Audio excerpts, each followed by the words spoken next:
Cracks in Rivers State politics became visible late in 2023, shortly after Governor Fubara assumed office. Let's take a closer look at how this political impasse means for the state. The political temperature in Rivers State has once again reached a boiling point. Months after President Bola Tinubu lifted the state of emergency to calm tension, political observers warn that the crisis may now be spiraling beyond control. But how did Rivers get here?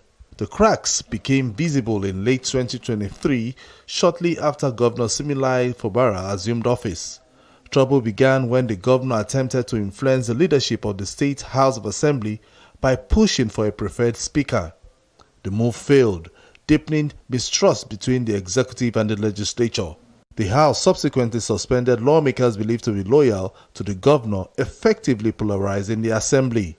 The situation worsened when Governor Fubara declined to release funds to the Rivers State Independent Electoral Commission, insisting on caretaker committees to run local governments instead of elected councils.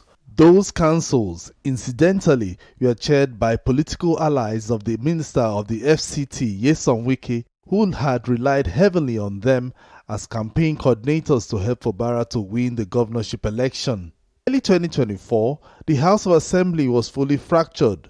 Governor Fubara refused to recognize the majority lawmakers, opting instead to engage with 3 suspended legislators, including Edison Ehie, who later became the chief of staff to the governor, and Oko Jumbo, who till date does not attend plenary.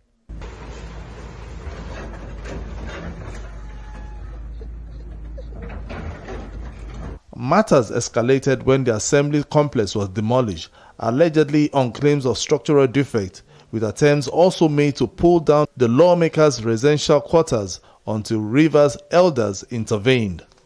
At the tone we have come to regarding the political crisis in Rivers State.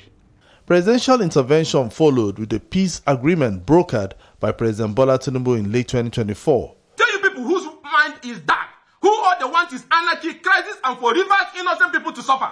Amid rising tension, a bomb explosion rocked parts of the state, heightening security concerns. In February 2025, the Supreme Court delivered a critical judgment affirming the legitimacy of 27 lawmakers loyal to Wike, giving them an upper hand against the governor. With unrest looming, President Tinubu declared a state of emergency in Rivers State in March 2025, appointing retired Vice Admiral Ibawete Ibas as sole administrator for 6 months, citing the state's strategic importance to national stability. In these circumstances, having soberly reflected on and evaluated the political situation in Rivers State, it has become inevitably compelling for me to invoke the provision of the Section 305 of the Constitution of the Federal Republic of Nigeria, 1999, as amended, to declare a state of emergency in Rivers State with effect from today, 18th March, year 2025, and I so do. While the decision calmed tensions, it drew mixed reactions. Mr. Nwike reportedly felt the president's intervention spared Governor Fubara from impeachment.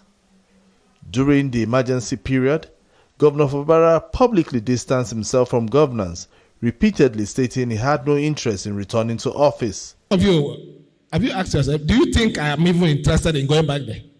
I want to ask you, don't you see how better I look? Do you think I'm interested in it? If I have my way, I say it's here. This is an altar of God. I don't wish going back there. My spirit has left that place long ago. He also openly praised President Tinubu and Nyesom Wike, urging his supporters not to criticize them.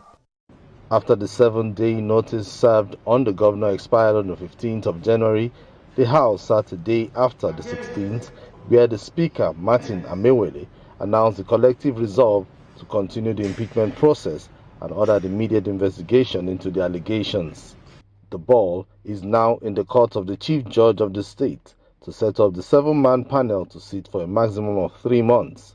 Eyes are now on the judiciary to determine the fate of Governor Similaye Fubara.